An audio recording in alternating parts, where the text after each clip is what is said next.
Сегодня у нас в меню блюдо современной корейской кухни, которое во многом напоминает рецепт уже известного, я думаю, вам блюда. Мы его готовили кимчи боккамбап, но это такая версия, больше, наверное, похожа чем-то на пиццу, как я и назвала это в названии.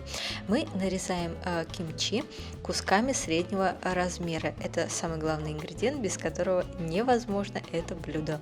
В общей сложности кимчи нам нужно будет с вами 80 грамм. Также нам нужно будет подготовить зеленый лук. На одну порцию нам нужно 15 грамм, но вообще количество зеленого лука зависит от того, насколько вы его любите в данном блюде, и нарезаем его тонкими кольцами.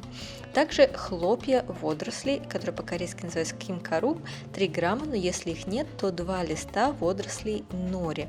Это вообще нам нужно, то есть это не обязательно, это дополнение к этому блюду, так сказать, не обязательное. Можно водоросли нори положить в пластиковый пакет и вот таким вот образом раскрошить. И так мы можем заменить вот это самые корейские хлопья водорослей кимкару. Опять же повторю, что это дополнение к блюду и это не обязательно. Теперь приступаем непосредственно к приготовлению блюда.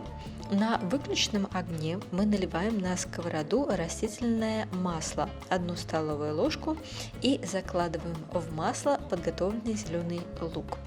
Включаем средний огонь и готовим, помешивая до явного запаха зеленого лука. Так мы делаем масло зеленого лука. Затем добавляем кимчи 80 грамм, это на одну порцию, и обжариваем все время помешивая. То есть мы не должны сильно пожарить кимчи, мы должны его обжарить, оно слегка поменяет цвет. Затем мы сдвигаем кимчи в сторону на край сковороды, и на освободившийся край мы наливаем соевый соус 1 столовую ложку. В соевый соус мы добавляем сахар 1 столовая ложка, белый или коричневый сахар. И мы должны довести это до кипения, так чтобы сахар растворился в соевом соусе и он начал кипеть. Тогда мы все вместе хорошо перемешиваем. И как только кимчи у нас покрылось соевым соусом, в котором растворен сахар, мы можем добавить молотый красный перец чили 1 столовую ложку. И все хорошо перемешав, мы продолжаем обжаривать все это, помешивая. Нам нужно, кимчи не должно подгореть, это очень важно. Мы его должны слегка обжарить, и чтобы перец растворился и покрыл кимчи.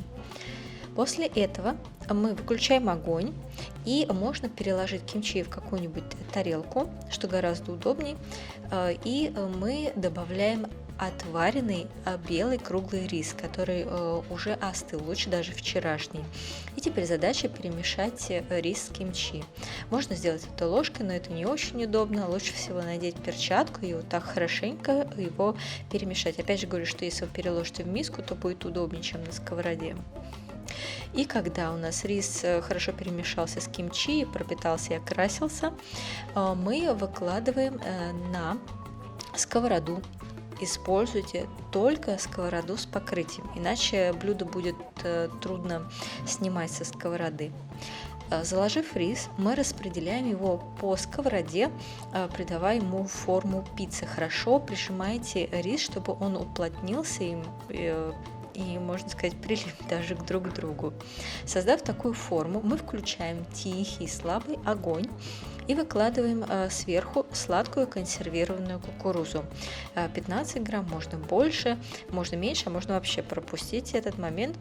И главное, это сыр моцарелла 50 грамм. У меня, как вы видите, он уже натертый в виде стружки. Вы можете сами натереть его на терке, если он у вас цельный, и выкладываем это сверху. Затем накрываем крышкой и даем сыру расплавиться, где-то примерно 3 минуты на это уйдет. А внизу рис должен поджариться и стать как корочка.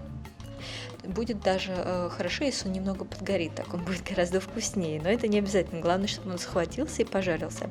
И вы можете подать это как пиццу, выложив это круглой формы на тарелку, а можно сложить это пополам, так чтобы сыр оставался теплым и тягучим, когда вы будете это есть. И можно также положить, как я и говорила, рядом немного кукурузы сладкой консервированной и немного хлопьев водорослей. Надеюсь, вам было интересно.